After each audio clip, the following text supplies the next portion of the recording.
हमें संजीव पारेख तक पहुंचने का कोई तो जरिया चाहिए। कैसे दें सर? हमें संजीव भैया के बारे में कुछ भी पता नहीं रहता है। वो क्या करते हैं, कहाँ रहते हैं, किससे मिलते हैं। एक तो वो मोबाइल फोन नहीं रखते और जब उन्हें जरूरत होती है सिर्फ तभी कांटेक्ट करते हैं। सर, इस आंचल के फोन रिकॉर्ड से आइडिया मिलेगा संजीव ने इसे कहाँ बुलाया होगा मिलने। मंगवा ऑन द डबल। अब हमारे पास संजीव से जुड़ी 4 औरतों के नाम हैं। पहली बीवी गुरप्रीत कौर, अमृतसर की। दूसरी बीवी जया नायडू, हैदराबाद की। तीसरी बीवी पूजा पारेख, जिसकी कोई डिटेल नहीं है। और अब ये मानसी बनर्जी, जो उसके साथ रह रही है और जिसका पता हमें नहीं है। दीपक सावित्री और राजीव के पीछे अपने आदमी लगा। पता नहीं क्यों मुझे लग रहा है कि इन दोनों ने हमें जितना बताया इससे ज्यादा जानते हैं।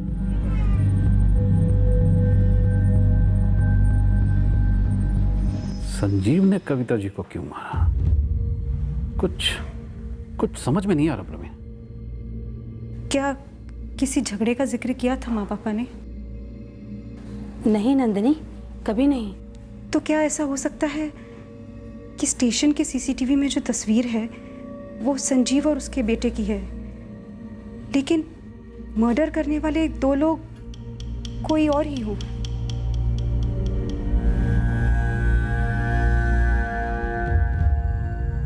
हाँ, होने को तो हो सकता है, लेकिन वो समीर और आंचल को लेकर ऐसे भाग क्यों गया? यहाँ शिमला में जो herbal product manufacturing plant setup हो रहा है, मैं वहाँ प्रोजेक्ट मैनेजर हूँ। काफ़ी बड़ा प्रोजेक्ट है। मुझे लगता है 1.5 साल तो मुझे यहीं रहना पड़ेगा। तो मतलब कांच भी लंबे टाइम के लिए चाहिए? कम से कम 1 साल, ज़्यादा भी हो सकता है। देखिए सर जी, आपकी जो भी रिक्वायरमेंट होगी ना, हम पूरी करेंगे। आपको जितनी गाड़ी चाहिए, कौन सी टाइप की चाहिए, बस 24 घंटे पहले इन्फॉर्म कर दीजिए। हमको भी तो वही चाहिए। मुझे 4-6 जगह जाना पसंद भी नहीं है, उतना टाइम भी नहीं। आप बता दीजिए कि आपको हायर पर गाड़ी कब से चाहिए, हम अभी से बंदोबस्त शुरू कर देते। फिलहाल तो मुझे साइड इंस्पेक्शन के लिए जाना है। अभी इमीडिएटली कौन सी कार अवेलेबल है? अभी हमारे पास सिर्फ नाम है, गुरप्रीत कौर। एड्रेस नंबर कुछ नहीं। 1998 में संजीव पारेख ने अमृतसर की गुरप्रीत कौर से शादी की थी। तब ये संजीव अमृतसर की एक ट्रैवल एजेंसी में काम करता था, संदर्भ टूर्स एंड ट्रेवल्स। लगभग 19 साल पहले की बात है। काफ़ी कुछ बदल गया होगा। फिर मैं ढूंढता हूँ दोनों, संदर्भ टूर्स एंड ट्रैवल एजेंसी और गुरप्रीत कौर को। हैदराबाद का एड्रेस नहीं मालूम, सिर्फ नाम मालूम है, जया नायडू। और 16 साल पहले 2001 में शादी की थी उसने। सिर्फ नाम से पता लगाना मुश्किल होगा। इस संजीव पारेख के बारे में कुछ और डिटेल्स चाहिए होंगे। शाकिर, हमारे पास इसके अलावा और कुछ नहीं है। अमृतसर की गुरप्रीत कौर की तरह हैदराबाद की जया नायडू भी किसी अमीर फैमिली को बिलोंग करती है। अब ये संजीव हैदराबाद में क्यों आया था, क्या कर रहा था, हमें कुछ नहीं पता। अमृतसर में भी ट्रैवल एजेंसी का नाम सिर्फ इसलिए पता चला क्योंकि संजीव ने कभी एक बार उसके भाई के साथ जिक्र किया था। लेकिन दीपक, यहाँ पे हैदराबाद में जया नायडू नाम की हजारों औरतें हैं। उसके बारे में कुछ और जानकारी चाहिए, कुछ भी। संजीव के जया के साथ 2 बच्चे हैं, समीर और आंचल। उनके फोटोग्राफ्स हैं हमारे पास। हाँ, वो भेज दो। और इस संजीव पारेख की भी फोटोज हैं? हाँ हैं, मैं तीनों के फोटोज तुम्हें फॉरवर्ड करता हूँ।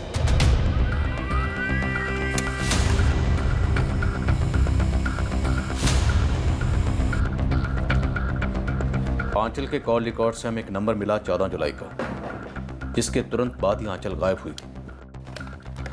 इस कॉल के जरिए हमें पता लगने वाला था कि आंचल कहाँ गायब हुई थी और उस वक्त वो, उसका भाई समीर और पिता संजीव कहाँ हो सकते थे। हेलो, असिस्टेंट सब इंस्पेक्टर आरती बात कर रही हूँ दिल्ली पुलिस से।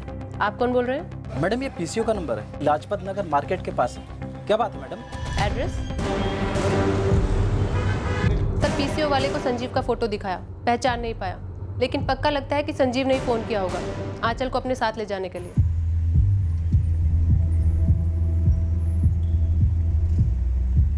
पापा कहाँ हैं? अंदर है, चलो। हेलो पापा।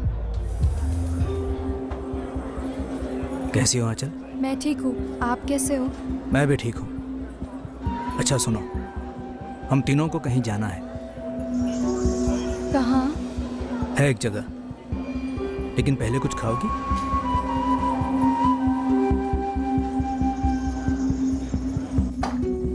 अगर संजीव ने लाजपत नगर मार्केट वाले पीसीओ से आंचल को फोन किया था तो आंचल वहां गई होगी और संजीव और समीर शायद वहां उसका पहले से इंतजार कर रहे हो।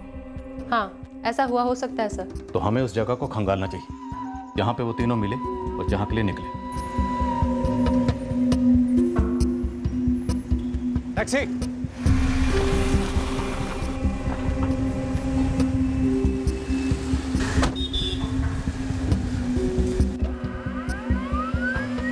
एक पूरे दिन की तलाश के बाद एक मॉल के सीसीटीवी में संजीव, समीर और आंचल को टैक्सी लेते वक्त देखा गया। नंबर दिख रहा है गुरु। अब हम उस टैक्सी की ट्रैकिंग करने वाले थे। उम्मीद थी कि इससे हमें पता चलता कि संजीव और उसके दोनों बच्चे कहाँ थे।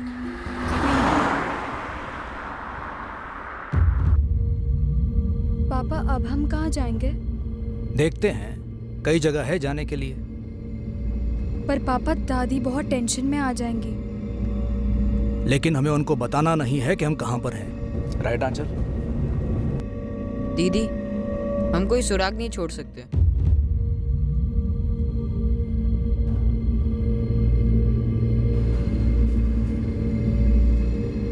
संजीव ने ऐसा क्यों किया? बच्चों को शामिल किया? बच्चों को? हमें क्या पता है? कुछ नहीं। हमें भैया के बारे में कभी कुछ पता चला है? लेकिन वो औरत, वो तो मेरी उम्र की रही होगी ना? उसने ऐसा क्या किया होगा? दलजीत, तेरा ही टैक्सी 14 जुलाई की दोपहर को 3:05 का समय दिखा रहा है। ये देख छपा है। हाँ हाँ देख रहा हूँ, तीनों याद भी हैं मुझे, लेकिन ये कहाँ की सवारी थी ये नहीं याद आ रहा। लगा लगा दिमाग पे जोर लगा। ये लोग पुलिस को चाहिए, मर्डर केस है। कहाँ छोड़ा था? हाँ, कश्मीरी गेट बस स्टैंड के पीछे टूर एंड ट्रैवल वाले हैं ना, जहाँ से अलग अलग शहरों के लिए बसें चलती हैं, वहाँ पे छोड़ा था इन्हें।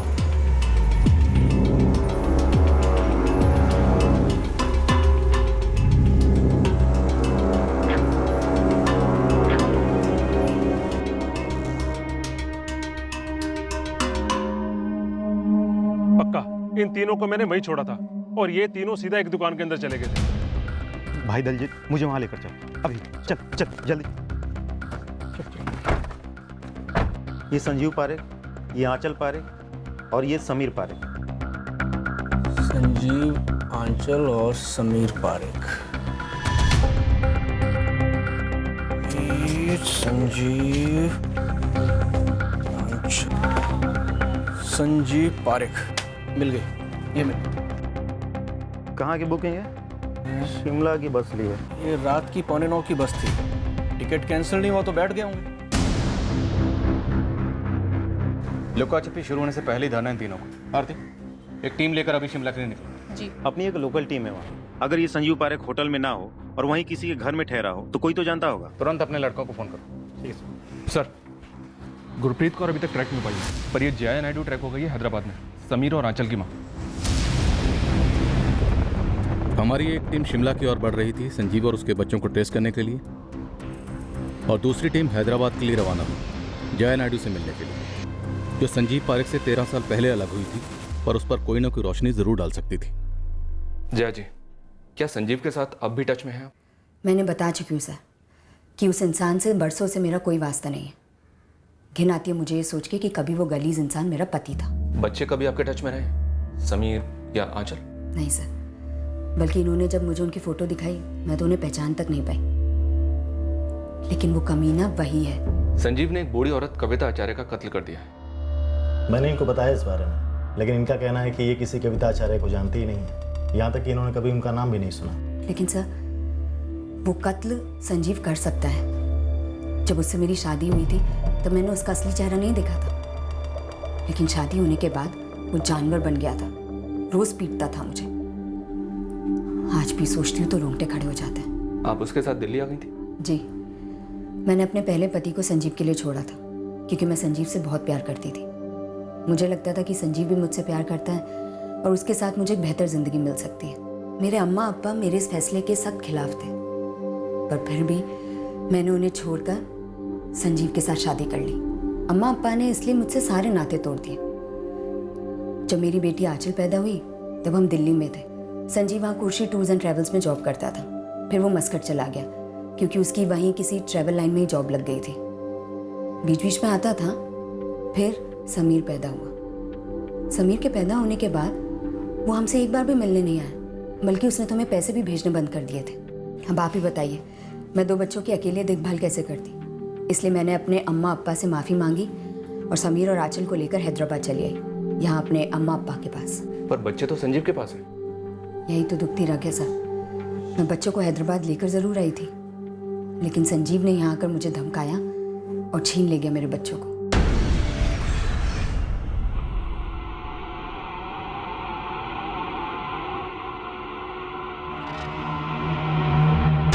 नहीं संजीव भाई, जया भाभी ने कुछ भी नहीं बताया हमें। फोन भी 2 हफ्तों से बंद है। घर भी 2 हफ्तों से लॉक है, समझ लीजिए। बल्कि हमने तो सोचा भाभी आपके पास गई हैं बच्चों को लेके फॉरेन में।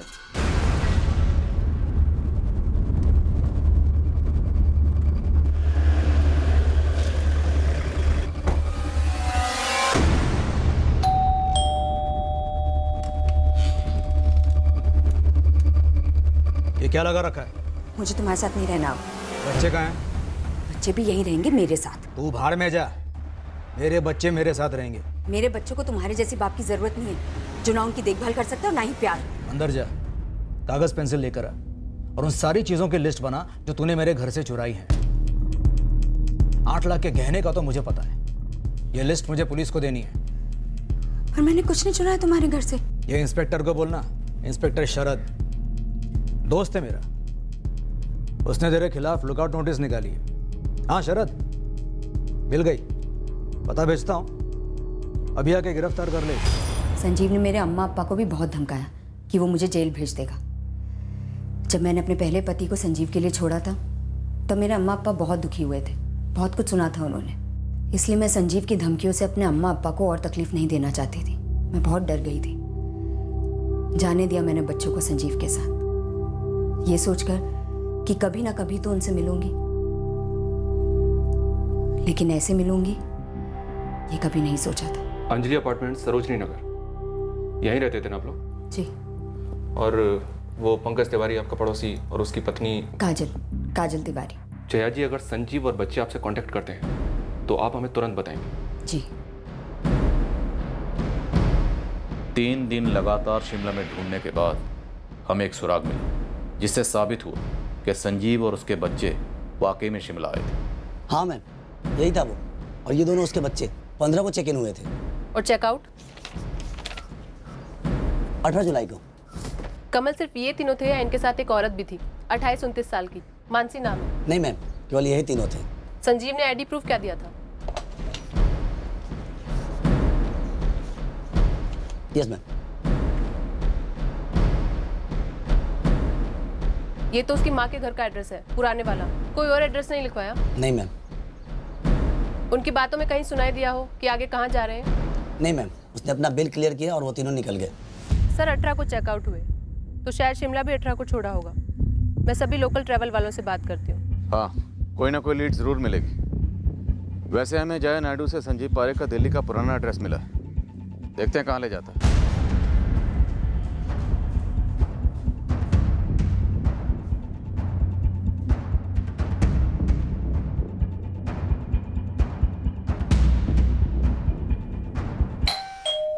हाँ, पेपर में पढ़ा, हिल गए हम तो। इतने साल से हमें संजीव के लिए बुरा लग रहा था। क्यों? संजीव भाई ने हमसे कहा था कि जया का किसी के साथ चक्कर चल गया है और वो उसी के साथ भाग गई है। बच्चों को भी उसने हैदराबाद में किसी के घर ऐसे ही छोड़ दिया था, बल्कि ये उन्हें वहां से लेके आया। वो क्या बोलता है, क्या करता है, वो है क्या, किसी को कुछ नहीं पता। उसने एक बूढ़ी औरत कविता आचार्य का मर्डर क्यों किया, इस बात की भनक भी नहीं लग रही। पूजा से पता किया आपने? जया के बाद उसकी पत्नी? वो ट्रेस नहीं हो पा रही। संजीव की माँ ने हमें बताया कि पूजा ने भी उसे छोड़ दिया। ये तो हमें नहीं पता था। अच्छी थी वो और बच्चों का भी बहुत अच्छे से ख्याल रखती थी। ये पूजा कहाँ से थी, कुछ आइडिया है? नहीं, इतना तो नहीं मालूम, पर हाँ ये जरूर याद आ रहा है कि ये दोनों प्रसाद ट्रेवल्स पर मिले थे। वहीं ये दोनों जॉब करते थे। कहाँ है प्रसाद ट्रेवल्स? रजौरी गार्डन। अरे सर, हमने जब से पेपर में पढ़ा है बस ऑफिस में उसी की बात हो रही है। जब संजीव यहाँ काम करता था तब हम दोनों एक ही पोस्ट पर थे। सर, संजीव जैसा सेल्स एग्जीक्यूटिव मैंने नहीं देखा, टॉप का काम करता था। हाँ, सुना है हमने कि वो जुबान का माहिर था, और ये भी सुना है कि वो शेयर मार्केट में खेलता था। 2009 के आसपास उसने खुद की इन्वेस्टमेंट फर्म खोल ली थी। और पूजा? पूजा भी संजीव को इसी ऑफिस में मिली थी और उनका अफेयर हो गया था। हम उसे ढूंढ रहे हैं। सर सुना था कि वो दोनों अलग हो गए थे। क्यों हुए थे और कब हुए थे ये तो नहीं पता। जगदीश, हमें पूजा की तलाश है, कहाँ मिलेगी? वो एमपी साइड की थी, बाकी फाइलों में देखना पड़ेगा अगर कोई डिटेल मिल जाए तो। संजीव पारेख की खोज जो हमें शिमला ले गई थी वो वहीं खत्म हुई। शिमला से वो कहाँ गए या नहीं गए, इस पर कोई लीड नहीं मिल पाई। सर शिमला से निकलने वाली एक एक बस, स्टेट प्राइवेट, सब स्कैन किए, नहीं मिले। हो सकता है शिमला में कहीं किराए पर रह रहे हो। सर गुरु की टीम ने शिमला से लगे हुए कसौली और कुफरी को भी खंगाला। एक एक गली, एक एक एजेंट तक पहुंचे, कोई लीड नहीं मिली सर। पूजा के बारे में प्रसाद ट्रेवल्स में बात हुई, डिटेल्स आने में थोड़ा टाइम लगेगा। मानसी बनर्जी, उसके बारे में कोई जानकारी मिली? मानसी के बारे में तो कोई कुछ नहीं जानता। सर संजीव की मदर सावित्री और ब्रदर राजीव दोनों के फोन सर्विलियंस पर हैं। अभी तक कोई कॉल नहीं आया सर। आंचल की क्लासमेट्स? सर दर्जनों क्लासमेट से बात की, किसी को फोन नहीं आया। यार ये बंदा संजीव पारेख आखिर चीज क्या है? अपनी आईडी देकर चेक इन करता है, चेकआउट करता है और फिर शहर से गायब हो जाता है। कोई हिस्ट्री निकली इसकी क्राइम में? नहीं। जी सावित्री जी। एक आदमी आया है शिमला से संजीव की तलाश में। कौन है ये आदमी? कोई शशांक भट्ट है। कह रहा है कि उस संजीव ने कोई कार ली थी उससे किराए पर। बोला था कम से कम 15 एसयूवी लेगा किराए पर। बड़ी बड़ी बातें की सर जी। बोला जो हर्बल प्रोजेक्ट लग रहा है ना शिमले में, उसका मैनेजर है। कब आया था? 17 जुलाई को। फिर क्या सर जी, मैं आ गया उसकी बातों में और गारंटी दी कि सारी की सारी गाड़ियों की सप्लाई मैं दूंगा अगले महीने से। फिर वो बोला कि अभी एक गाड़ी चाहिए 1 हफ्ते के लिए। मैंने भरोसा करके दे दिया, लेकिन सर जी अब नंबर ही नहीं लग रहा। नंबर कौन सा दिया था? ये वाला सर जी। लेकिन सर ये नंबर एग्जिस्ट ही नहीं करता। कभी बात नहीं की इस नंबर पे? कभी जरूरत नहीं पड़ी ना सर जी। वो 17 को मेरे पास आया और फिर 18 को दोबारा आया और 18 को ही गाड़ी लेकर निकला।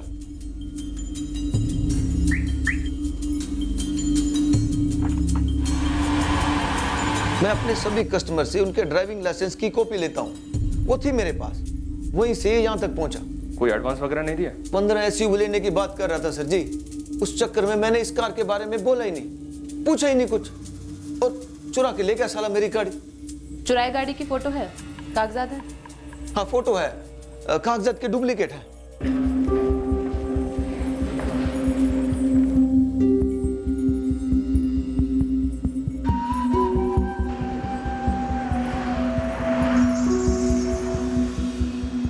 संजीव, समीर और आंचल पारेख की खोज अब शशांक भट्ट की कार की खोज बन गई। पड़ोसी राज्यों, टोल नाके और चेक पॉइंट्स को खबर कर दी गई इस चुराई गई कार और उसमें सवार 3 लोगों के बारे में। हम अभी तक संजीव की कार को ट्रेस नहीं कर पाए और ना ही ये पता लगा पाए कि संजीव अपने बच्चों को लेकर किस तरफ गया। मतलब आपको कोई अंदाजा नहीं है कि संजीव ने हमारी माँ को क्यों मार डाला? जी नहीं, क्योंकि सिर्फ संजीव जानता है, और अगर कोई और जानता है तो हमें बता नहीं रहा। मुझे तो ये बात अजीब लग रही है कि माँ के मुंह से इस संजीव का नाम कभी सुना ही नहीं मैंने। कैसा आदमी होगा ये? संजीव के बारे में हमें थोड़ी बहुत जानकारी मिली है उसकी दूसरी बीवी जया से।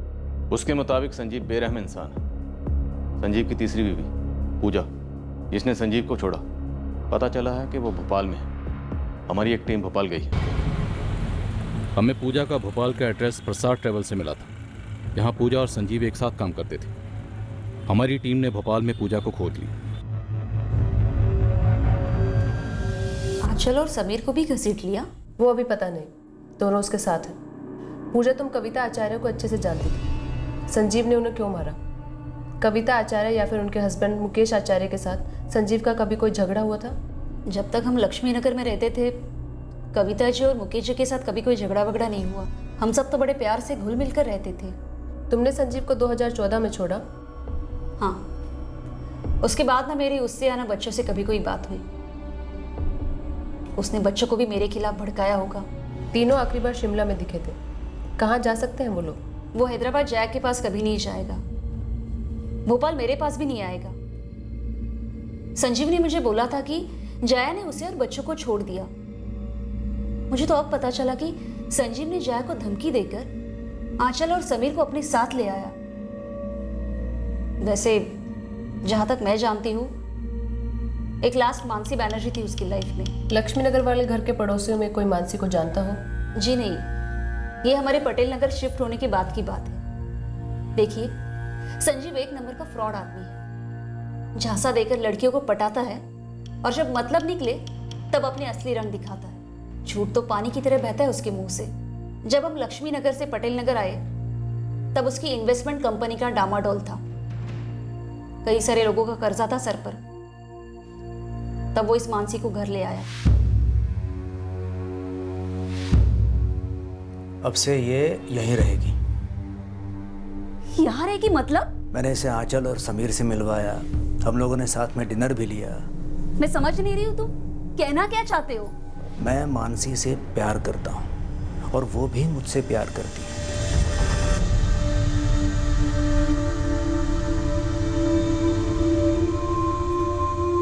माँ, हमें वो अच्छी नहीं लगती है। माँ, आप उसे यहाँ से जाने के लिए कहो ना। और वो यहाँ रहने की सोच भी कैसे सकती है? ये तुम्हारे पापा को सोचना है, क्या करना है और क्या नहीं। तो आप ही पापा को बोलो ना।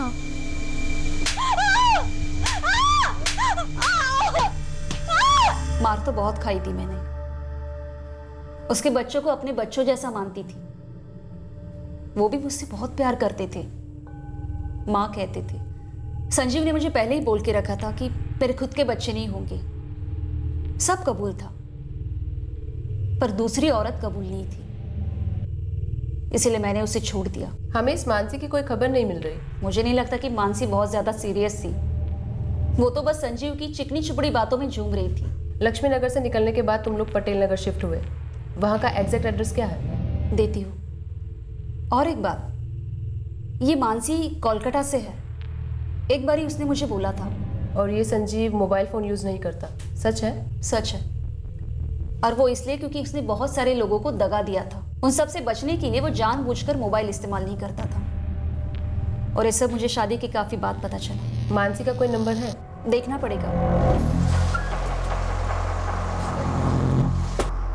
पूजा ने पटेल नगर का जो एड्रेस दिया वहां जाकर आए। पड़ोसियों को मानसी तो याद है, पर सिर्फ नाम से। वो लोग 2015 में वहां से निकले। मानसी का कोई कॉन्टैक्ट नंबर मिला? आरती के पास मानसी का पुराना नंबर है जो कोई और इस्तेमाल कर रहा है। वैसे मैंने 2015 के पहले के कॉल रिकॉर्ड्स मंगवाए हैं जब वो नंबर मानसी यूज कर रही थी। हमारे पास उस चुराई हुई गाड़ी पर भी कोई लीड नहीं जिसमें तीनों फरार हुए। इसके पहले कि हम मानसी तक पहुंचते, हमें चुराई की कार की खबर लखनऊ से मिली। शिमला की ये गाड़ी लखनऊ की एक सेकेंड हैंड कारों की दुकान में पाई गई।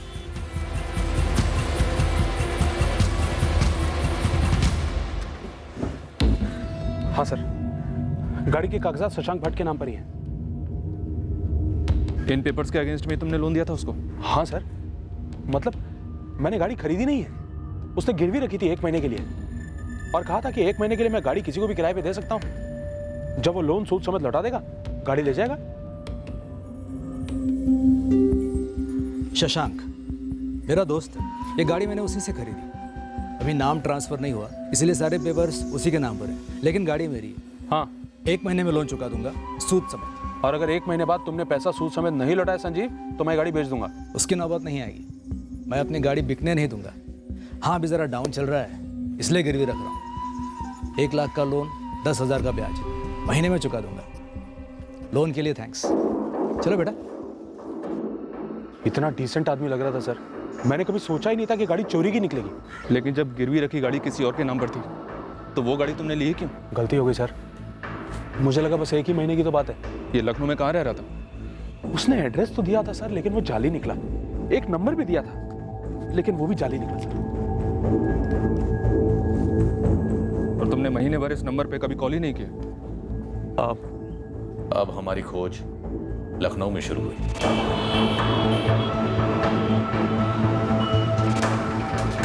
सारे होटल्स, गेस्ट हाउसेस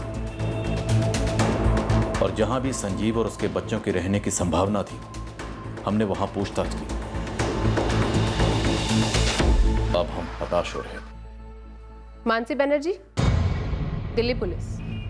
सारी कोशिशों के बावजूद संजीव पारेख हमारे हाथ नहीं लग रहा था, पर हम मानसी बनर्जी तक पहुंचे। अरे संजीव, ये बच्चे मेरे पास क्यों आएंगे? क्यों आएंगे वो छोड़िए, आया था या नहीं आया था ये बताइए। क्या उसने आपको फ़ोन किया था या किसी भी तरह से आपको कांटेक्ट करने की कोशिश की थी? मैं इन्हें सब कुछ फ़ोन पर बता चुकी हूँ। आपके दोबारा पूछने से कुछ बदल नहीं जाएगा। आप उसकी ज़िंदगी में सबसे रीसेंट औरत थी। क्या आप दावे के साथ कह सकते हैं कि मेरे दौरान या मेरे बाद उसकी ज़िंदगी में कोई नहीं आया? हमें खबर है आप लास्ट थी। देखिए सर, 2015 में मैं उससे अलग हो गई थी और वैसे भी हमारे बीच कुछ सीरियस नहीं था। बस कुछ तो था कि जब तक चला तब तक ठीक था। उसके बाद मुझे मेरा बॉयफ्रेंड मिल गया और मैं उससे अलग हो गई। बाय मतलब क्या बाय? हाँ क्या बाय? बाय मतलब अलविदा। जा रही हूँ मैं तुम्हें छोड़कर हमेशा के लिए। लेकिन क्यों? मैं तो तुमसे शादी की बात करने वाला था। हाँ तो तुम्हें शादी करनी है तो करो ना, पर तुम्हारी शादी मुझसे नहीं हो सकती। मानसी, तुम ये गलत कर रही हो। देखो संजीव, ड्रामा नहीं करते हैं। मुझे मेरी उम्र का और मेरी वेवलेंथ का लड़का मिल गया। सीरियस हूँ मैं उसके साथ, बहुत जल्द सेटल हो जाऊंगी। तो फिर तुम यहाँ आई क्यों थी मेरे घर? डेफिनेटली आंचल और समीर की माँ बनने तो आई नहीं थी। पूजा नहीं हूँ मैं। मानसी, तुम मेरे साथ ऐसा नहीं कर सकती। तो तुम भी मेरे साथ ऐसा नहीं कर सकते कि जबरदस्ती शादी की उम्मीद करो। नहीं मतलब नहीं। हाँ, ठेस तो पहुंची थी उसे, पर मैंने ज्यादा केयर नहीं किया और तब से मैंने उससे कट ऑफ कर दिया। और सर, मैं नहीं जानती कि कविता आचार्य कौन है और संजीव ने उसका मर्डर क्यों किया।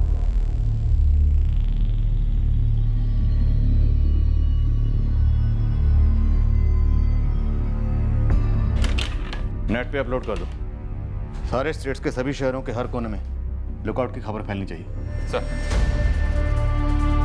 कविता आचार्य के परिवार वाले बार बार पूछने आ रहे थे कि उनकी मां का कातिल अब तक पकड़ा क्यों नहीं गया और कत्ल किस लिए हुआ, और हमारे पास उनके सवालों का कोई जवाब नहीं था। कमाल कर रहे हैं आप सर। एक तरफ आचार्य परिवार कविता जी को खोने का खालीपन महसूस कर रहा था और दूसरी तरफ था कत्ल का कारण ना जानने का आक्रोश। ये खालीपन और आक्रोश आरोपी के परिवार में भी झलक रहा था। एक बूढ़ी औरत अपने पोते की सुरक्षा को लेकर परेशान थी। वो ये समझ ही नहीं पा रही थी कि उसके बेटे ने कत्ल जैसा संगीन जुर्म क्यों किया और अपने बच्चों को उस जुर्म में शामिल क्यों किया।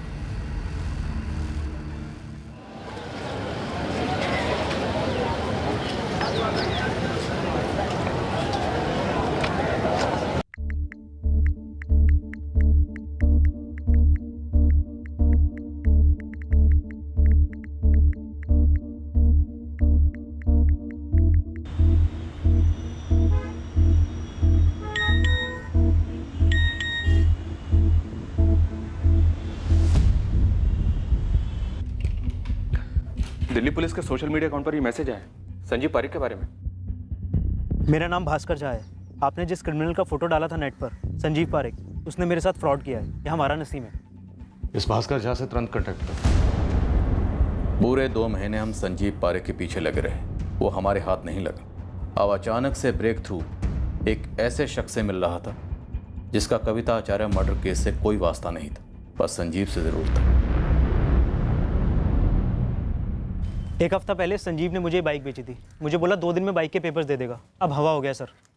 कहाँ रह रहा था? सर यहाँ एक गणेश लॉज है, वहाँ अपने बेटे और बेटी के साथ रह रहा था सर। सर, बाइक ऋषिकेश से चोरी हुई, किराए पे ली थी, फिर इसका जीपीएस निकाला और इसको यहाँ वाराणसी में ले आया। इस वक्त कहाँ होगा वो? पता नहीं सर, लेकिन 3 दिन पहले मैंने उसे 80 घाट पे देखा था। मैंने जैसी आवाज़ लगाई सर भाग खड़ा हुआ। भीड़ का फायदा मिल गया सर उसे, वरना मैं उसे वहीं धर लेता। तुम्हारी पहचान कैसे हुई? सर, मैं यहाँ पे टूरिस्ट गाइड हूँ। मैं संजीव पारिक और उसके दोनों बच्चों को सैर करवा रहा था सर। बातों बातों में मुझसे बोला कि वो यहाँ पे एक ट्रैवल एजेंसी डालना चाहता है, गाड़ी खरीदने वाला है, इसलिए बाइक बेचना चाहता है। सर, मैं झांसे में आ गया। नंबर दे उसका। सर, ये लीजिए सर। सर, ये संजीव पारिक मुझसे बहुत बड़ी बड़ी बातें कर रहा था। मुझे बोला दिल्ली में इसकी एक एजेंसी है, मस्कट में एक एजेंसी है। मुझे लगा इंटरनेट पे सर्च करूंगा तो कोई जानकारी मिल जाएगी। सर, जैसे ही मैंने इसका नाम डाला, सबसे पहले मर्डर वाली खबर और इसकी फ़ोटो दिख गई। सर, मैं तो देख के ठंडा पड़ गया एकदम से। नंबर स्विच ऑफ है। तुमने उसे 80 घाट पर कब देखा था? 3 दिन पहले? हाँ सर, 80 घाट पे 3 दिन पहले। वैसे 3 दिन काफ़ी होते हैं, चांसेस कम है कि वो अभी भी वाराणसी में हो। अखिलेश, फिर भी कोशिश करो। सर, पूरा नेटवर्क लगा देता हूं। दिल्ली, शिमला और लखनऊ के तजुर्बों के बाद हमें ये लग रहा था कि इस बार भी संजीव पारिक हमारे हाथ से निकल गया, वाराणसी छोड़ चुका है, और फिर भी हमने कोई कसर नहीं छोड़ी और आखिर में मेहनत रंग लाई।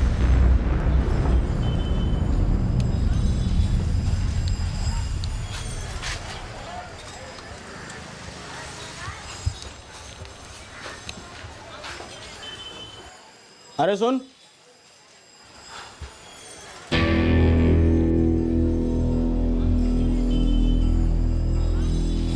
चाय नमकीन लेके आ।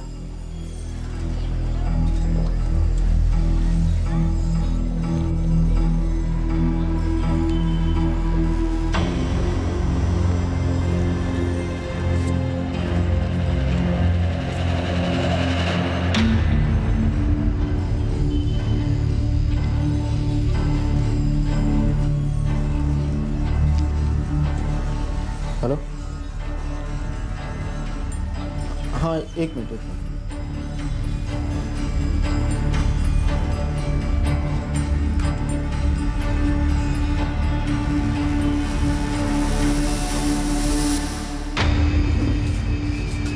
साहब, मैं फ़ोन करने बाहर गया, भाई गायब, ये लड़का यहीं बैठा रहा। समीर, हाँ तुम्हारे पापा संजीव परे कहाँ हैं? वो 15 मिनट में आएंगे। बिल चुका देना और यहीं रुकना, मैं 15 मिनट में आता हूँ।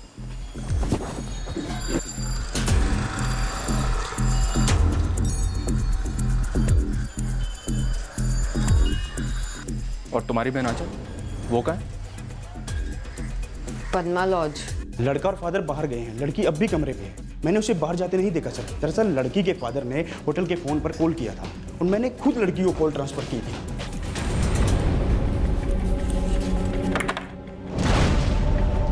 वो रही सर।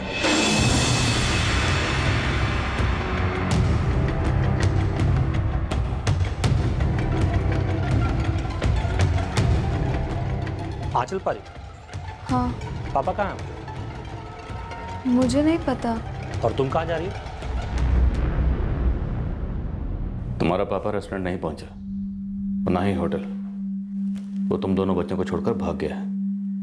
वादा किया था पापा ने, वो आकर हमें ले जाएंगे। फोन पर तुम्हारे पापा ने तुमसे क्या कहा आंचल?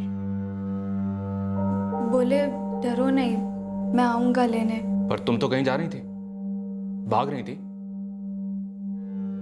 आंचल, तुम्हारे पापा कहाँ हैं? तुम लोगों ने कविता आचार्य का कत्ल क्यों किया? नहीं सर, मैंने कविता दादी को नहीं मारा। मैंने उन्हें इतने सालों में देखा तक नहीं। पर समीर तो कह रहा है कि ये सब तुम सब लोगों की मिलीजुली साजिश थी। तुम्हारे पापा ने और उसने मिलकर कविता को मार दिया और फिर तुम भी उनके साथ भागी। आंचल, तुम भागी क्यों? और तुम्हें कैसे पता चला कि हम तुम्हारी दादी के घर तक पहुंच गए? पापा ने फोन करके कहा कि तुरंत आ जाओ। मैं गई। मैंने कहा था पापा से कि दादी टेंशन लेंगी। पर तुम्हें मालूम था कि उन लोगों ने कविता आचार्य को मार दिया है? जब पापा के साथ गई तब नहीं मालूम था, लेकिन 2 दिन बाद न्यूज़ में आने लगा तो मैंने पापा से पूछा तो उन्होंने बताया। पर सर, मेरा कोई इन्वॉल्वमेंट नहीं है इसमें। पर आंचल, तुम उन दोनों हत्यारों के साथ भागती रही हो। आंचल, झूठ ज्यादा दूर तक नहीं चलेगा। बता दो हमें, कहाँ हैं तुम्हारे पापा? तो तुम्हारे पापा ने तुम्हें क्राइम शोज की वीडियोस दिखाए 4 महीने लगातार, ये मर्डर करने के लिए? हाँ। तो प्लान ये था कि कविता आचार्य, जिसे तुम दादी कहते थे, उसको मारना। क्यों मारना, ये नहीं बताया? पापा ने नहीं बताया कि वो मारी जाएगी। लेकिन तुम तो अपना चेहरा छुपाते हुए उनके घर तक पहुंचे थे ताकि उनकी बिल्डिंग के सीसीटीवी कैमरे में तुम्हारी शक्ल नजर ना आए। पापा ने कहा था कैप पहनने के लिए और मुंह छुपाने के लिए, ताकि कोई पहचान ना सके। वीडियोस में ऐसा ही देखा था, लोग करते हैं ऐसा। पापा ने बोला हमें भी करना है। जब तुम्हारे पापा संजीव ने कविता आचार्य का कत्ल किया तो तुमने उनकी टांगें जकड़ रखी? हाँ। ऐसा ऑन द स्पॉट हुआ या पहले से प्लान था? अचानक पापा ने कहा उनकी टांगें पकड़ लो।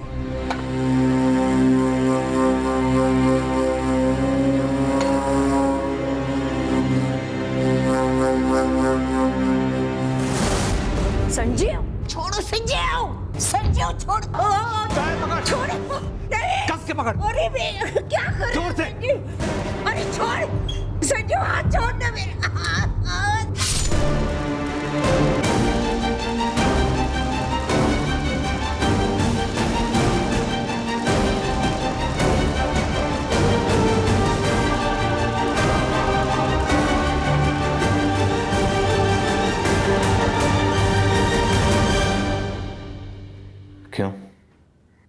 क्यों मार डाला? मुझे नहीं पता। पापा और कविता दादी के बीच में कुछ बातचीत हुई थी। किस बारे में? पैसा। संजीव, इतनी दूर आए हो तो चाय पी के जाना, लेकिन इस विषय पर अब चर्चा नहीं। मेरा सर फटा जा रहा है तुम्हारे इन बातों से। ऐसी कौन सी बात कह दी मैंने? अपने पैसे तो मांग रहा हूं। लो चाय पी लो। देखो संजू, मेरा दिमाग और मत खाओ। 3 साल पहले जब मैंने आपको फ़ोन किया था, आपने कहा था 1 लाख रुपए धीरे धीरे करके चुका दूंगी, हर महीने किस्तें दूंगी। कुछ नहीं दिया। 2 साल पहले जब मैंने आपको फ़ोन किया था, आपने कहा था प्रॉब्लम में हूँ, नहीं दे सकती।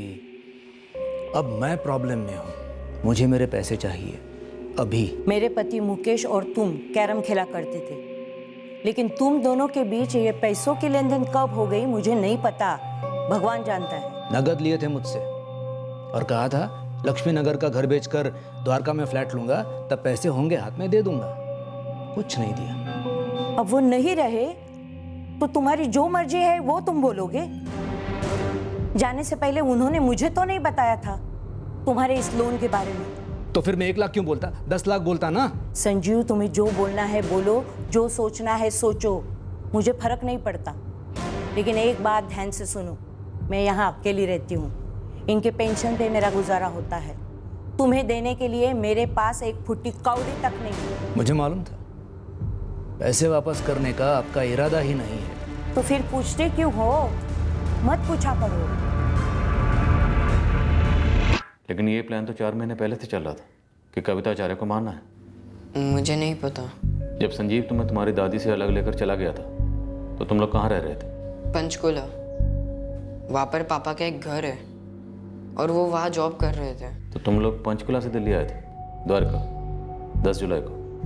हाँ सर, संजीव भैया ने बच्चे का ब्रेन वॉश कर दिया होगा। एक बार संजीव पारेख हाथ लग जाए तो फिर पूछते हैं उससे। आंचल, तुम और तुम्हारा भाई समीर अभी बहुत छोटे हो और तुम्हारे पापा तुम दोनों को छोड़कर भाग गए और तुम्हारा भाई समीर वो फंस गया क्योंकि कविता आचार्य की बिल्डिंग के सीसीटीवी में वो साफ नजर आ रहा है और उसने अपना जुर्म कबूल किया। बोलो, तुम्हारे पापा कहाँ हैं? उन्होंने वाराणसी रेलवे स्टेशन पर मिलने को कहा। कहाँ जाने वाले थे? मुझे नहीं पता। बोले कि बैग वैग सब रूम पर ही छोड़ दो और रिक्शा लेके स्टेशन पर पहुंचो। तुम्हारे पापा ने तुम्हें बताया था कि तुम्हारा भाई पकड़ा जाएगा? उन्होंने कहा समीर की फिक्र मत करो, उसे कुछ नहीं होगा, हम बाद में उसे भी साथ में ले लेंगे। पर ऐसा तो हुआ नहीं।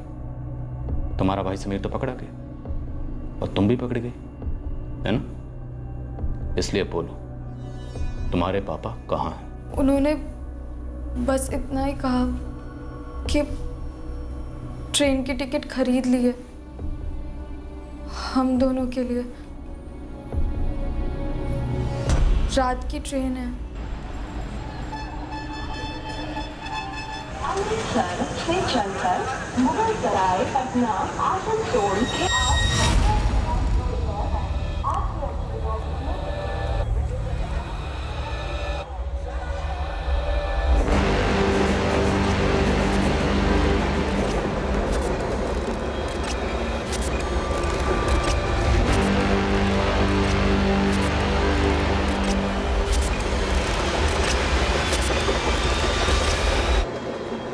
मुझे वही लग रहा है। ध्यान से आगे बढ़ना। इस बार संजीव पारेख का चेहरा छुपाने का पैंतरा काम नहीं किया। हमने उसे हर तरफ से घेर लिया था।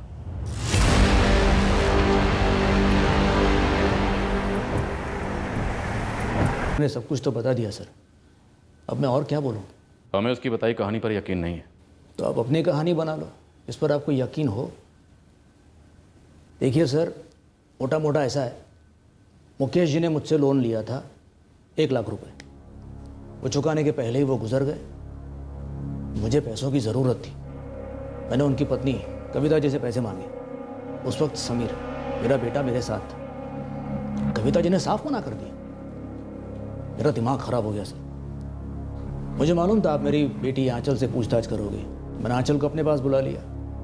मैं आंचल और समीर को लेकर यहाँ वहाँ भटकता रहा, आप लोग पीछा करते रहे। फाइनली आप जीत गए, मैं हार गया। तुमने अपने बेटे समीर को स्कूल से निकाला, पंचकुला में उसे बिठाकर 4 महीने क्राइम वीडियोस दिखाए। तुम वहाँ सिर्फ पैसों के लिए नहीं गए, तुम वहाँ गए थे मर्डर करने। तब ये बताओ कि मर्डर का असली मकसद क्या था? वहाँ जाने का एक ही मकसद था, और वो था 1 लाख रुपए जो मुझे उनके कंगन गिरवी रखकर मिले। वहाँ पास ही में एक आदमी था जिसके पास वो गिरवी रखे। 1.25 लाख मिले, हिसाब चुकता। संजीव पारेख, तुमने चेहरा ढका, साथ में छुरा लेकर गए, अपने बेटे को साथ लेकर गए। तुम वहां सिर्फ पैसों के लिए नहीं गए थे। बोलो, इस सब के पीछे की असली कहानी क्या है? मैंने कहा ना सर, अपनी कहानी बना लो, उसे असली नकली चाहे जो नाम दो। संजीव पारेख से इस कत्ल के पीछे का मकसद निकलवाना आसान नहीं था, पर मकसद तो था, एक बड़ा मकसद जिसने सबको चौंका दिया। हमने कविता आचार्य के कंगन उस दुकान से बरामद किए जहां संजीव पारेख ने उन्हें गिरवी रखा था। समीर पारेख नाबालिग होने की वजह से जुवेनाइल होम भेजा गया। आंचल पारेख को एक गर्ल्स ऑब्जर्वेशन होम भेजा गया काउंसलिंग के लिए। उसके बाद उसे छोड़ दिया गया। उसका इस कत्ल से कोई ताल्लुक नहीं था, वो बस अपने पिता और भाई के साथ भागी थी। संजीव बार बार उसे 1 लाख की बात करता रहा जो आपके पिता ने उससे लोन लिया था। तो हमसे बात करता, हमसे मांग लेता। मां को मारने की क्या जरूरत थी? इतनी सी बात होती तो मां हमें बताती। नहीं, वो आदमी जरूर झूठ बोल रहा है सर। कुछ हद तक झूठ बोल तो रहा। कुछ हद तक का क्या मतलब है सर? सच क्या है और झूठ क्या है? मेरी मां को उसने क्यों मार डाला? उसने ऐसा कहा? जी, उसने कबूल किया। हमें पहले से शक था कि बात कुछ और है, वरना वो अपने बेटे को अपने साथ क्यों ले जाता? उसे क्राइम वीडियोस दिखाकर क्राइम करना क्यों सिखाता? वो भी लगातार 4 महीने। वो समीर को फंसाना चाहते थे, लेकिन क्यों? पागल हो गए हैं क्या वो? तो संजीव पारेख, अब सच बोलोगे या थोड़ी और पिटाई करें? मुझे मालूम था सर, वो पैसे नहीं लौटाएगी। बुढ़िया का इरादा ही नहीं था पहले से। तेरा इरादा क्या था? क्या मकसद था? असली मकसद एक ही था, मर्डर। इसके लिए मैंने समीर, मेरे बेटे को ट्रेन किया और अपने साथ ले गया। तूने एक बच्चे को जुर्म में शामिल किया, अपने खुद के बेटे को। क्यों? क्यों? क्योंकि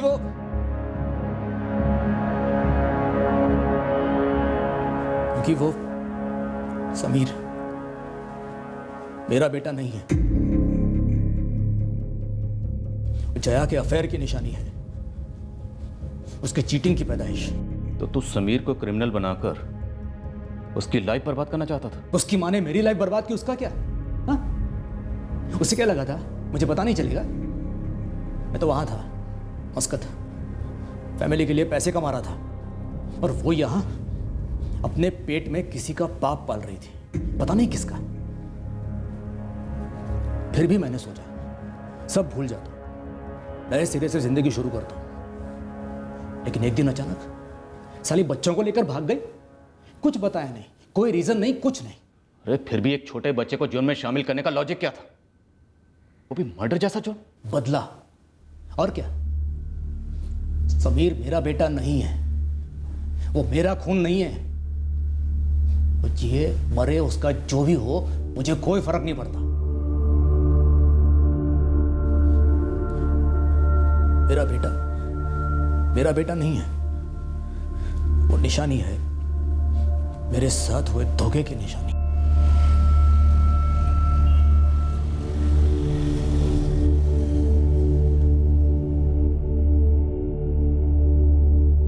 एक क्रिमिनल को जेल भेजा जा सकता है, उस पर अदालत में मुकदमा चलाकर उसके जुर्म को साबित करके उसे सजा दिलाई जा सकती है, लेकिन उस ख्याल को, उस क्रिमिनल इरादे को किसी के जहन से जुर्म करने से पहले ही कैसे निकाला जाए, खासकर तब जब वो क्रिमिनल इरादा एक निजी अधूरेपन से उभरा हो।